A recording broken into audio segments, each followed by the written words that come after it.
Halo guys, kembali lagi dengan gue Kuro guys. Di sini mari kita lanjutin pembahasan novel Kage no Chichiroku-san di Narita Kote sebelumnya atau part 56. Jadi yang belum nonton part sebelumnya, gue saranin kalian buat nonton dulu supaya lebih enak memahami alur ceritanya. Oke, langsung aja kita masuk ke konten. Ya, jadi sebelumnya kita udah bahas masa lalu Delta saat masih tinggal di sukunya dan saat masih menjadi Sarah. Ya, ternyata masa lalu Sarah itu memang sangat berat dan sempat merawat ibunya yang sakit-sakitan dalam waktu yang mungkin gak terlalu lama. Bahkan setelah ibunya meninggal dan Sarah tidak lagi menahan diri untuk menjadi yang terkuat di sukunya, dia malah mulai mengalami gejala kerasukan dan sampai diburu oleh sukunya sendiri. Sedangkan untuk teror Jack the Ripper yang dikira sudah berakhir, ternyata malah dilanjutkan oleh Christina yang saat itu dia sendiri yang bakal menggantikan peran Jack untuk melenyapkan kejahatan di kerajaan Midgar. Ya, dari awal dia memang sudah kelihatan sadis sih dan memang punya kemauan kuat untuk bisa mengikuti jalan berdarah seperti halnya anggota Shadow Garden. Nah, berikutnya di sini mari kita lanjut ke chapter yang menceritakan situasi dan kondisi Akane saat ini. Jadi setelah Beta membawanya ke isekai, Akane itu sempat pingsan dan sempat menjalani perawatan untuk memulihkan kondisinya. Nah, saat ini sepertinya kondisi Akane sudah sangat membaik dan palingan cuma menjalani perawatan kecil untuk sekalian digunakan sebagai penelitian. Rambut emasnya yang menandakan bangkitnya kekuatan Akane juga sudah kembali menjadi hitam seperti sebelumnya. Cuma tentu Akane masih bisa menggunakan kekuatan besarnya kapanpun dia mau atau sudah lumayan bisa mengontrol kekuatannya sendiri. Bahkan dia sudah kembali mendapatkan semua ingatannya sebagai sang kesatria pertama yang sempat mengamuk di bumi. Saat itu di markas utama Shadow Garden, Akane pun baru saja terbangun di sebuah ruangan putih yang tentunya masih sangat asing baginya. Dia pun terus mengamati situasi dan apapun yang ada di ruangan itu, karena memang dia masih belum tahu dirinya berada di mana. Akane sempat berpikir kalau mungkin dirinya ada di luar negeri atau masih di bumi.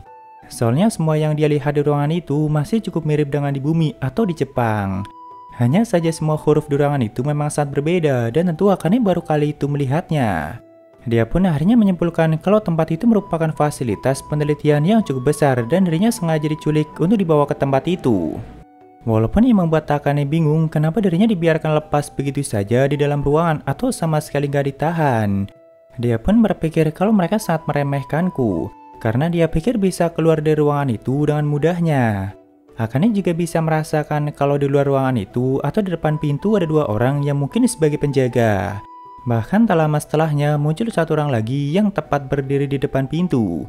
Dia pun berpikir kalau ini menjadi kesempatan yang bagus untuk menghancurkan pintu itu dan melarikan diri. Cuma entah kenapa setelah akan memberikan pukulan yang cukup kuat, pintu ruangan itu sama sekali tidak bereaksi dan malahan dia sendiri yang kesakitan. Bahkan di sini dia sudah menggunakan kekuatan besarnya dan rambutnya juga sudah menjadi warna emas kembali. Lalu setelah memperhatikannya lagi, dia mulai sadar kalau pintu itu sudah diperkuat menggunakan kekuatan sihir. Karena memang Akane bisa melihat ada huruf yang menyala di bagian sampingnya.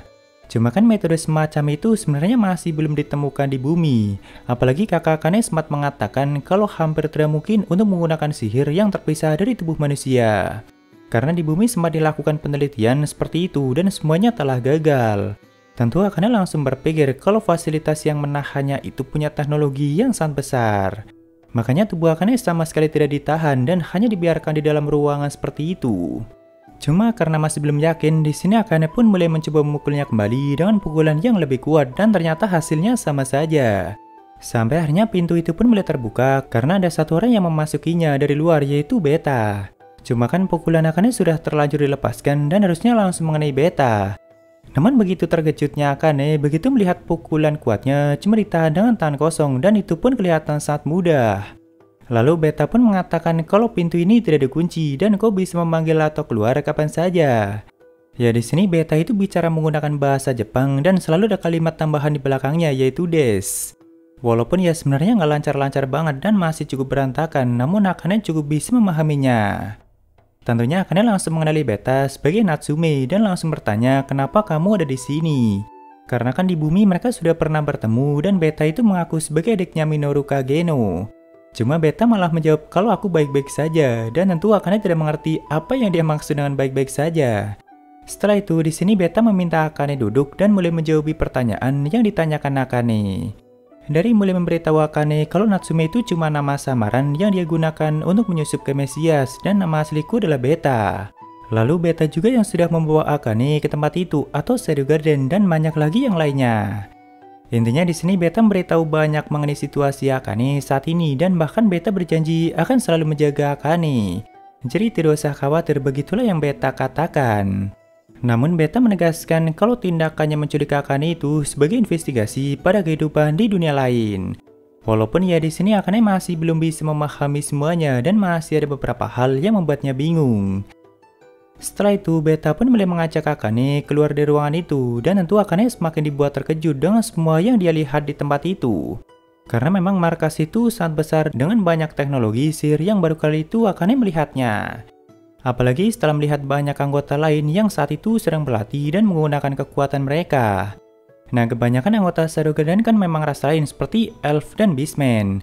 Jadi Akane yang melihatnya berpikir kalau mereka memang ras asli seperti itu atau bukan mengalami kebangkitan seperti halnya Akane. Walaupun tentu Akane masih belum mengerti bahasa yang mereka gunakan dan hanya bisa bertanya pada Beta. Cuma yang paling mengejutkan Akane yaitu kemampuan bertarung mereka yang sangat tinggi. Setelah memasuki ruang latihan yang bagi Akane sangat besar, Beta pun langsung menawari Akane, apakah kamu ingin mencobanya? Akane pun bertanya maksudnya coba bertarung. Namun sepertinya Beta tidak memahami kalimat itu sebagai pertanyaan dan malah mengira Akane memberikan jawaban setuju. Jadi dengan bahasa Jepang, Beta memanggil anggota lain dan mengatakan di sini yang paling lemah coba maju ke sini. Lalu dia ulangi lagi dengan bahasa isekai dan juga menambahkan sepertinya dia sangat ingin bertarung, hanya saja jangan sampai menyakitinya.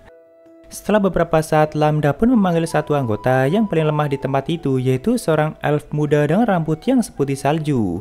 Dan nomornya adalah 711. Ya sebenarnya dia dianggap lemah itu untuk saat ini aja. Karena memang dia belum lama bergabung dengan Shadow Garden dan bahkan baru menjalani latihan selama setengah bulan. Cuma walaupun begitu, di sini Lambda sempat menyebutnya sebagai permata yang belum dioles dan bahkan dia punya kemampuan terbaik di antara yang lainnya. Ya jarang sekali Lambda mengatakan seperti itu. Karena di sini Beta sempat bertanya pada Lambda, menurutmu siapa yang akan menang? Tentunya Lambda juga lumayan bingung dan tidak langsung menjawabnya dengan yakin. Soalnya dia juga bisa melihat kalau Akane punya energi sihir yang sangat besar dan juga terasa sangat asing. Saat itu begitu nomor 711 maju dan mulai memasuki arena pelatihan, Akane langsung mengajaknya untuk berjabat tangan sebelum bertarung.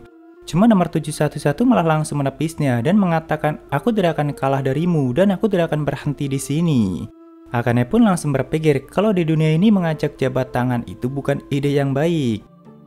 Nah, di sini Beta dan Lambda yang siap menonton mereka sempat membicarakan beberapa hal mengenai Akane, terutama mengenai nama Akane yang pernah Beta dengar dari cheat, yaitu Nishimura dan bukan Nishino. Ya tentunya kalian masih ingat kalau pada saat masih di bumi, cheat itu selalu salah mengira nama Akane sebagai Nishimura dan bukan Nishino. Cuma kan Beta nggak mungkin berpikir kalau tuanya bakalan salah ingat. Jadi karena cheat menyebutnya sebagai Nishimura, Akane berarti yang benar adalah Nishimura dan bukan Nishino. Di sini Beta dan Lambda pun sepakat kalau namanya adalah Nishimura Akane. Bahkan sampai di dunia lain pun nama yang keliru itu masih tetap ke bawah, guys. Nah, setelah memperhatikannya lebih lama, Lambda pun mengatakan kalau mungkin nomor 711 lah yang bakalan menang dan Beta pun setuju akan hal itu. Tak lama kemudian begitu pertarungan akan dimulai, Eta juga datang ke ruangan itu untuk ikut menyaksikannya. Walaupun Beta dan Lambda langsung curiga kalau Eta pasti punya maksud lain. Apalagi Eta mengatakan kalau aku sedang melihat subjek eksperimen atau Akane yang dia maksud. Beta pun langsung bertanya, bukankah Alpha tidak memberikanmu izin? Cuma Eta bilang kalau Alpha sama setuju. Ya tentunya Beta nggak langsung percaya dan meminta Eta untuk jangan sampai menyentuhnya sebelum Beta menanyakannya langsung pada Nona Alpha. Karena ternyata Eta itu memang bandel banget, guys.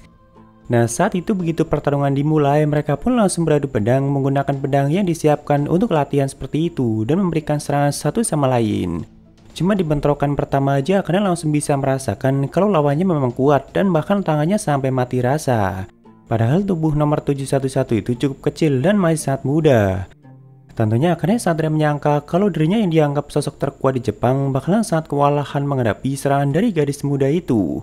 Bahkan Akane sempat berpikir kalau gadis itu mungkin merupakan salah satu anggota kuat di organisasi itu. Padahal dia yang paling lemah untuk saat ini. Jadi Akane berpikir tidak mungkin untuk melarikan diri dan kabur dari tempat itu. Karena selain gadis itu masih ada Beta dan yang lainnya yang jauh lebih kuat. Akane pun memutuskan untuk mending mengikuti aturan organisasi itu dan meninggikan posisinya supaya nantinya punya cara untuk kabur dan kembali ke bumi.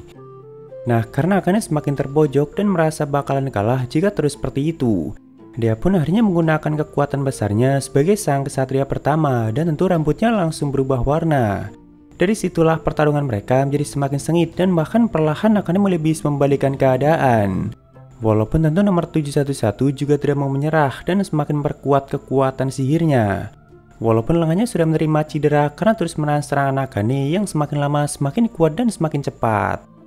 Sampai akhirnya nomor 711 mulai mendapatkan ketenangannya kembali dan semakin ahli dalam mengontrol sihirnya. Karena dari tadi sebenarnya dia cukup tegang dilihat langsung oleh Beta dan juga Lambda. Namun begitu dia mengabaikan suasana sekitarnya dan memasuki konsentrasi penuh, Akane semakin merasa kalau gadis ini memang cukup kuat dan bahkan dia punya aura sang profesional. Ya, itulah kekuatan sesungguhnya dari gadis itu yang Lambda sebut sebagai permata yang belum dioles. Nah, di sini Akane berpikir untuk terus memberikan serangan balik sampai gadis itu tidak mampu untuk menahannya lagi. Karena kan Akane tahu kalau satu lengan gadis itu sudah menerima luka dan Akane berniat memanfaatkan kesempatan itu. Namun Akane juga lumayan ragu setelah melihat ketenangan dan kekuatan gadis itu. Jadi di sini keduanya sama-sama punya semangat yang kuat dan sama-sama punya tekad yang kuat untuk tidak mau kalah. Lalu dengan kekuatan penuh mereka pun kembali menyerang satu sama lain dan cukup lama mereka saling menekan satu sama lain. Sampai akhirnya Akane mulai melihat celah untuk bisa menumbangkan nomor 711 dengan seluruh kekuatannya. Sambil mendaratkan serangan itu, Akane sampai berteriak yaitu berikan kekuatan muka Genokun. Namun ternyata nomor 711 memang sengaja dan sudah menunggu momen itu. Jadi begitu Akane melangkah masuk, nomor 711 juga ikutan mendaratkan serangan dengan seluruh kekuatannya. Jadi sempat terjadi bentrokan serangan yang cukup kuat yang sampai membuat mereka berdua pingsan. Pada akhirnya tidak ada yang memenangkan pertarungan itu dan berakhir dengan seri. Karena keduanya sampai pingsan dan juga mendapat banyak luka di tubuh mereka. Ya, ternyata prediksi Beta dan Lambda juga kurang tepat. Karena memang nomor 711 di awal kurang mendapatkan ketenangannya dan itulah yang membuatnya kurang maksimal. Nah, di sini Eta yang melihat Akane sudah pingsan berniat untuk langsung membawanya ke ruang penelitiannya sendiri. Cuma Beta langsung menghentikan Eta dan mengatakan jangan sampai menyentuhnya sebelum mendapatkan izin dari Alpha Sama. Ya, soalnya kalau Eta sampai membawanya, maka Akane hanya akan dijadikan subjek eksperimen dan mungkin bakalan dibedah-bedah tidak karuan sama Eta. Cuma Eta mengatakan kalau dia juga tidak akan mati dan waktu adalah segalanya. Jadi jika harus menunggu izin dari Alpha Sama, maka kesempatan terbaik bisa menghilang. Ya, intinya Eta udah ngebet banget pengen meneliti tubuh Akane dan tidak sabar untuk menunggu izin dari Alpha Sama. Cuma kan Beta tahu kalau sudah masuk dalam penelitian Eta, maka nyawa Akane bisa dalam bahaya. Makanya di sini Beta dengan tegas sengaja menghentikan Eta dan tidak membiarkannya untuk membawa Akane. Walaupun Beta juga harus memberikan ancaman kalau Eta tidak nurut maka Alpha Sama akan memotong anggaran penelitianmu. Akhirnya Akane dan nomor 711 pun dibawa ke ruang perawatan untuk memulihkan kondisi mereka. Lalu setelah beberapa lama mereka pun akhirnya mulai sadar kembali dan tentu masih di ruang perawatan. Nah, bahasa yang mereka gunakan kan masih berbeda dan tidak saling memahami satu sama lain.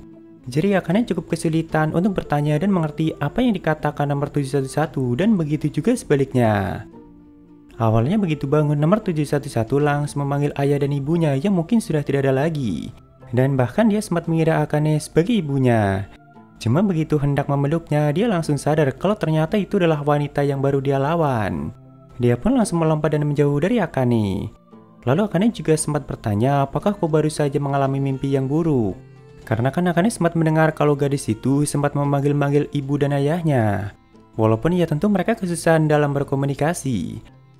Awalnya nomor 711 sempat berpikir kalau dirinya kalah dalam pertarungan itu.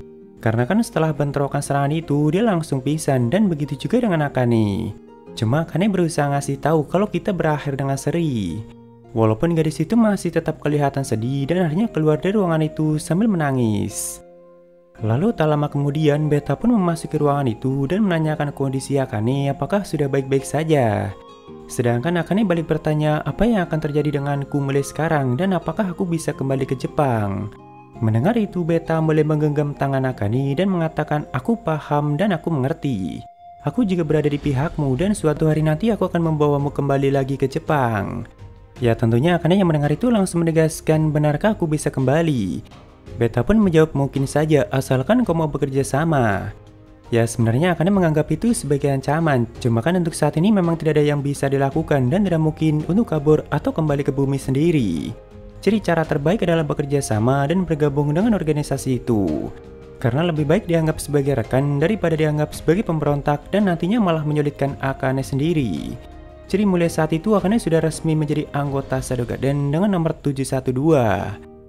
Nah, di sini kan Beta mengatakan kalau saat ini nama panggilanmu adalah nomor 712 dan bukan lagi Nishimura Akane.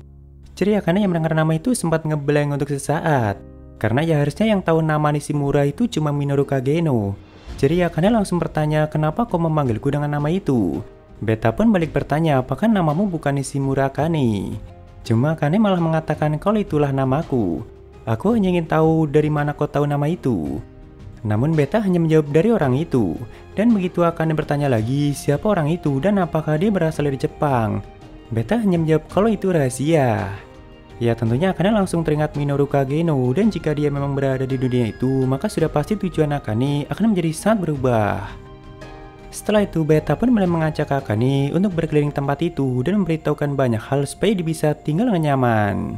Dari mulai ruang perawatan, ruang pelatihan, tempat makan yang sangat besar dan banyak lagi yang lainnya. Karena kan memang ada banyak anggota baru yang juga tinggal dan masih menjalani latihan di tempat itu. Bagi Akane semuanya memang terasa baru dan cukup berbeda, namun entah bagaimana ada banyak hal yang mirip dengan Jepang dan bahkan makanan yang mereka sajikan juga banyak yang sama. Walaupun ya jika ditanya, Beta hanya mengatakan kalau kita mendapatkan semua pengetahuan dan kebijaksanaan dari orang itu.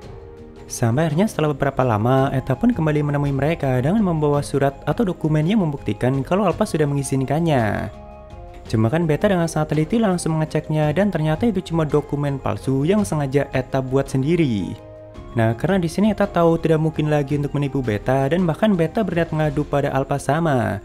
Jadi terpaksa Eta menggunakan kekerasan untuk bisa membawa Akane dengan paksa. Saat itu dia menggunakan bantuan slemnya untuk menjerat tubuh Beta dan Akane dan bahkan mereka sampai digantung terbalik. Beta pun dengan cepat langsung melepaskan diri dan mulai mengeluarkan pedang slem hitamnya untuk menebas Eta.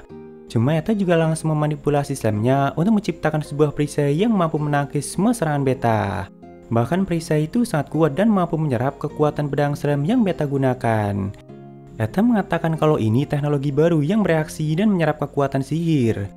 Lalu dengan kesal Beta bilang, kenapa kau tidak memberitahuku sih? Bukankah kau berjanji akan melaporkan semua teknologi baru yang berguna? Setelah itu mereka pun kembali menyerang satu sama lain dengan kecepatan yang sangat tinggi. Bahkan Akane aja tidak mampu melihatnya dan tentu dia langsung paham kalau mereka benar-benar kuat.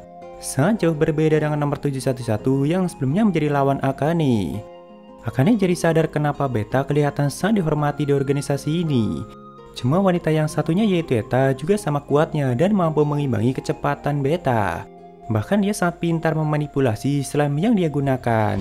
Dari mulai menciptakan pedang, tombak, perisai, dan sebagainya. Walaupun Akane juga tahu kalau saat itu bahkan mereka masih belum serius dan sama-sama menahan diri supaya tidak saling melukai satu sama lain. Sampai akhirnya setelah beberapa lama, Eta pun mulai terbojok dan mulai kelihatan kesulitan. Bahkan tak lama setelah itu para numbers mulai berdatangan dan mereka semua langsung mengepung Eta. Seperti Nu, Lambda, Kai, Omega, dan yang lainnya. Ya tentunya mereka lebih dulu mengatakan kami akan menahanmu Eta sama dan maafkan kami.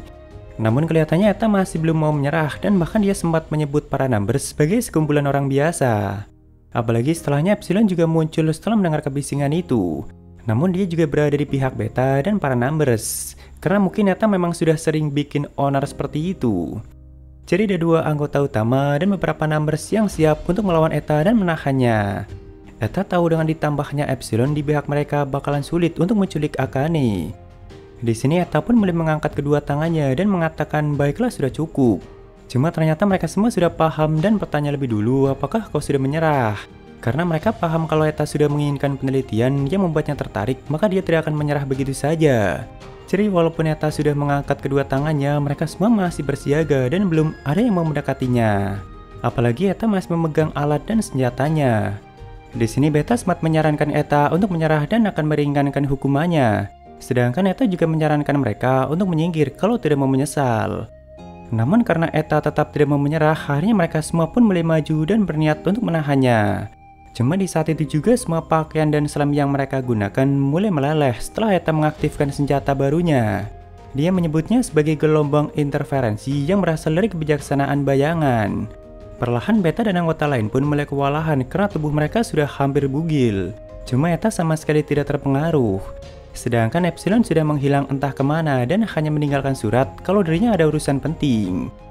Ya, hampir semua teknologi Shadow Garden kan memang Eta yang mengembangkannya, termasuk slime yang Cid ciptakan juga dikembangkan lagi oleh Eta. Jadi tentu dia sudah menyiapkan alat sebagai counternya dan lagi-lagi teknologi itu juga belum Eta laporkan.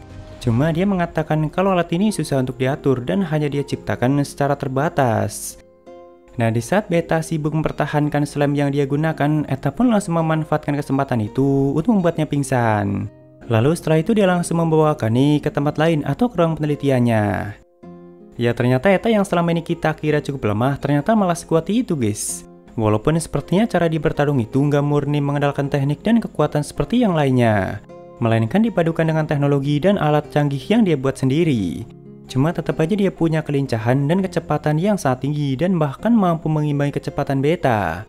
Namun ternyata dia memang sebandel itu, makanya nggak heran kalau selama ini Alpha seringkali menghukumnya dan sampai memotong anggaran penelitian untuk membuatnya cerah.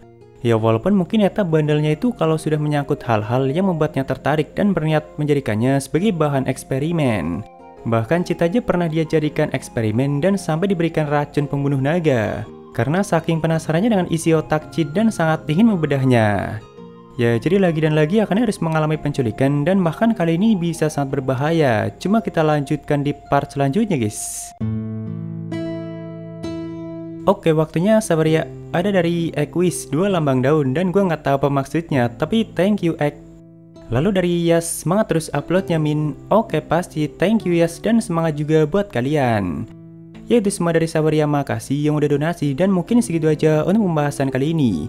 Dan jika ada kesalahan gue minta maaf atau kalian bisa koreksi aja di bawah. Thank you udah mampir, sampai ketemu di video lainnya. Salam kru guys.